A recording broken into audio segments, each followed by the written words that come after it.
I spend a lot of time on this channel talking about trains. Trains to the airport, trains to the stadium, trains to the beach. But buses can do a lot of the same things trains can do at a fraction of the capital cost if you design the service right. So in today's video, we're gonna give buses some love. It's the top 10 cities for bus rapid transit up next. This is City Nerd, weekly content on cities, transportation, and the occasional aqueduct. Topic suggestions, always appreciated. And actually, I'd been wanting to do a video on BRT anyway, and I got this comment from Javier Diaz. I just found your channel and it is awesome. Well, let's not get carried away. You should make a video about BRT in North America. Ask and you shall receive. So first of all, let's define bus rapid transit, because the term may not be familiar to a lot of viewers. And just to be upfront, I've worked on a lot of quasi-BRT projects. So I know people get very passionate about what does and does not constitute BRT. So feel free to comment below if you have thoughts. But what I'm going with here is the definition set out by the Institute for Transportation and Development Policy, which is an NGO that works on sustainable transport policy worldwide, but I believe is really best known for setting out standards and best practices for BRT. And ITDP identifies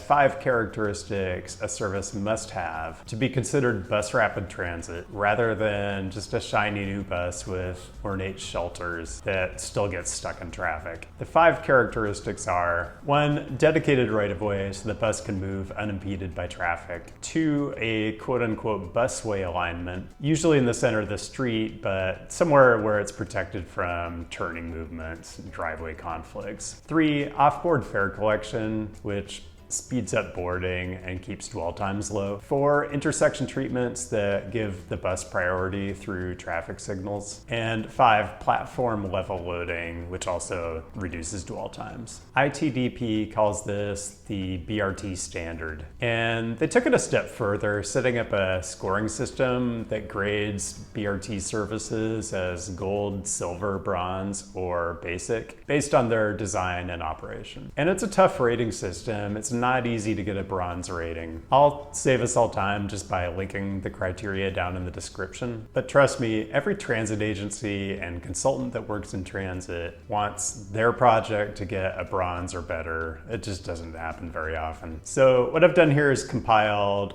all the ITDP ratings for all the BRT lines in North America and kind of aggregated them for each city. So this ended up being a super interesting list, and we're gonna talk about some cities that we haven't really talked about yet on this channel. Also, stay tuned to the end because I will have some expanded Mexico City content, which I promised a couple weeks back. Okay, enough preamble, let's get into it. Number 10 is Eugene, Oregon. You know, all you really needed to make this list was to have one BRT line of some reasonable length that graded out as bronze or better. And the Emerald Express, or the MX, which is Lane Transit District's first BRT line, makes the cut. If you haven't been to Eugene, and I'm sure not many of you have, the Green Line is really amazing for a city that size. It's got dedicated right-of-way. It's center running for long chunks of it. It's got segments that run through a grass median, which gives it a bit of a European vibe. And the platforms have level boarding and off-board payment, which keeps the dwell times low. 9 is Hartford, Connecticut. This is the CT fast track between downtown Hartford and downtown New Britain. The backbone of the system is a dedicated busway that has very few at-grade intersections. So you get super reliable service. It says on the Wikipedia page that service opened after 15 years of planning and 3 years of construction. So I don't know, go get those planning degrees, folks. Number 8 is Puebla in the state of Puebla in central Mexico. They got a bronze designation for Ruta Line 1, but it's longer than the Hartford line, and there are 2 more Ruta lines as well. So I graded Puebla higher. Ruta, route in Spanish, stands for Red Urbana Transporte Articulado, which I think translates as Urban Articulated Transportation Network. So yeah, US transit agencies don't have the market cornered on corny acronyms. Number 7, we're staying in Mexico. You know, pound for pound, Mexico is just much better at this than the US. I haven't been to Guadalajara yet, but I was recently in Querétaro and Tijuana, and they're both building great infrastructure right now. Anyway, this is the Macrobus in Guadalajara, which I think still just has the Calzada line, which graded out at gold, but I believe new lines are supposed to open very soon. Knowledgeable viewers, let me know if there are any new developments. Anyway, this is Cadillac level BRT in a city that also has kind of a hybrid metro light rail system, sort of like Seattle. It's a good looking BRT. Number 6 is Pittsburgh, Pennsylvania. You know, for a mid-sized American city, Pittsburgh is pretty amazing for transportation. I mean, look at this lineup for bridges. Roberto Clemente, Andy Warhol, and Rachel Carson. It's got light rail that runs below grade downtown. It's got football water taxis. It's got multiple funiculars. And yeah, it's got the Pittsburgh Busway, which dates back to 1983 before BRT was even a thing. It's kind of like the Hartford BRT, but it doesn't have off-board payment or platform level loading. But the Dr. Martin Luther King Jr. East Busway grades out at bronze. And then there's also a South and a West Busway. You really have to say Pittsburgh punches way above its weight in transportation. Number 5, we're going to Ottawa, Ontario. This one's also a classic. Similar to Pittsburgh, it opened in 1983. It's old school. There's no off-board payment or platform level loading, but it's an even more extensive system. At its peak, it had over 50 stations, but some of the system is in the process of being converted to light rail. Anyway, ITDP gave the whole system a bronze rating, and it's a really cool, unique system that, well, it just started showing its age at a certain point, but it's still a very cool piece of North American transit infrastructure.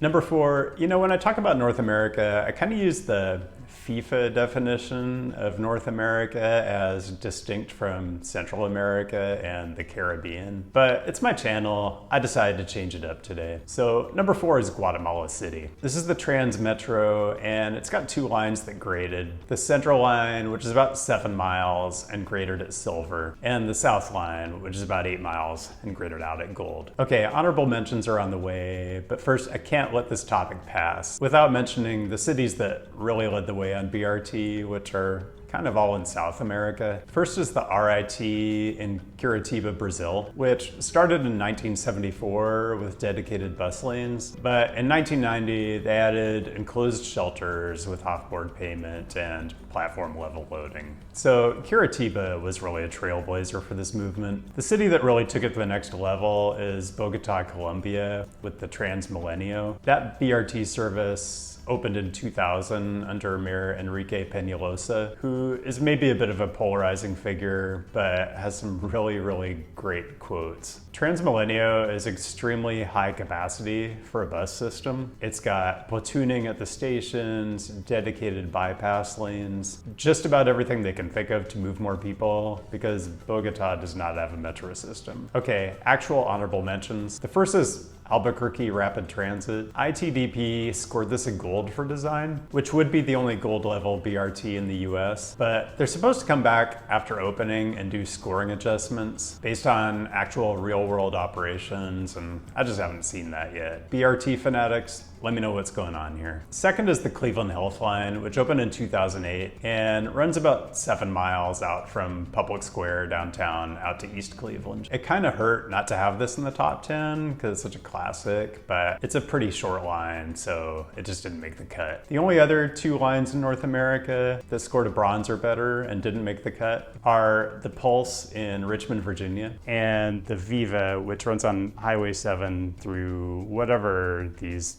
kind of northern suburbs of Toronto are called.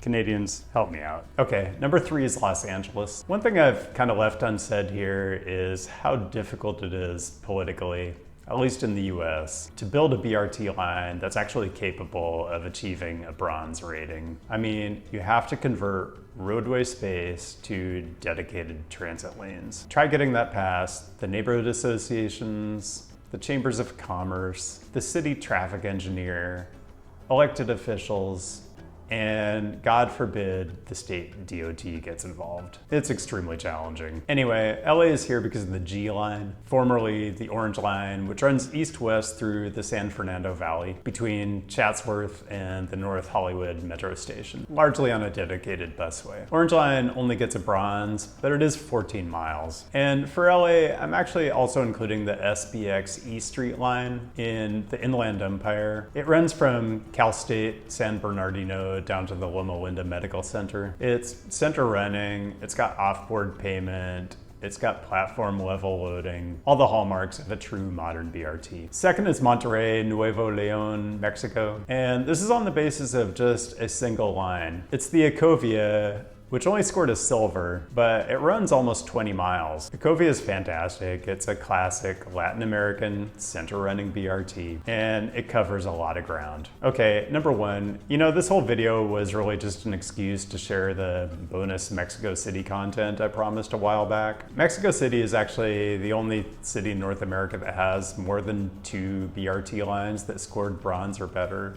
And they have 7. And it's not like Bogota where they're trying to make up for not having a metro system. Mexico City has a pretty good metro system. It's just a massive city with massive transportation demands. First, 2 lines I wasn't even aware of. The Mexibus, which was awarded silver for lines 1 and 3. Mexibus runs outside of the city proper, and line 1 goes north to Ecatepec, and line 3 goes east to Chimalhuacan. And then inside Mexico City, you've got the Metrobus. There are 7 Metrobus lines, 1, 2, 3, and 5 grayed out at silver, and 4 is a bronze. I spent some time exploring lines 1, 3, 5, and 7 when I was in Mexico City.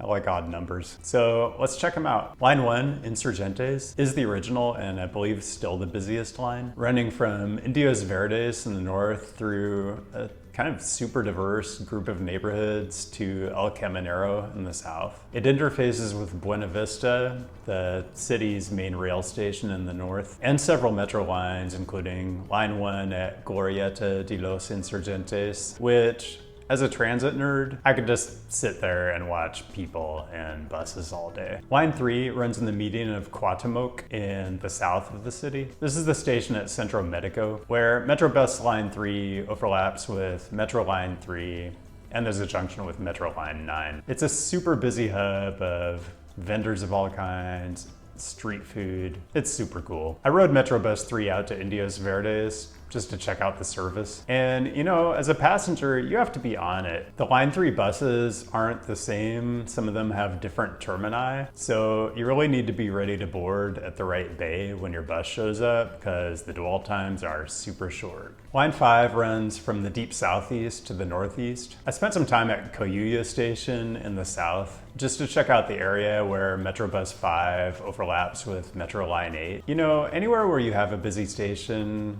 you've got street food, and I got kind of obsessed. Line 7, which runs along Paseo de la Reforma, sort of the Champs-Élysées of Mexico City. It doesn't grade out as true BRT, and you can kind of see why. It does have a dedicated lane, but it's not center running. It has onboard payment, and it was kind of super quiet when I rode it, but man, it's cheap sightseeing if you're a tourist. I rode it out to Hidalgo Station, which is kind of an amazing hub. You've got Metrobus lines 3, 4, and 7 coming together, and Metro lines 2 and 3. You've got a protected bike lane, it's busy, it's active, it's kind of multimodal nerd heaven. So before we leave Mexico City, a couple other cool things. Trolley buses, which you do see in some other cities, but the ones in Mexico City are really nice. This is the Lazaro Cardenas corridor. You can see they're calling it a zero emissions corridor. I don't know if I'd go that far, but I'm definitely a trolley bus nerd. Also bike share, which I don't know that it's the exciting, innovative thing it was 10 years ago. But what's very cool is the MetroCard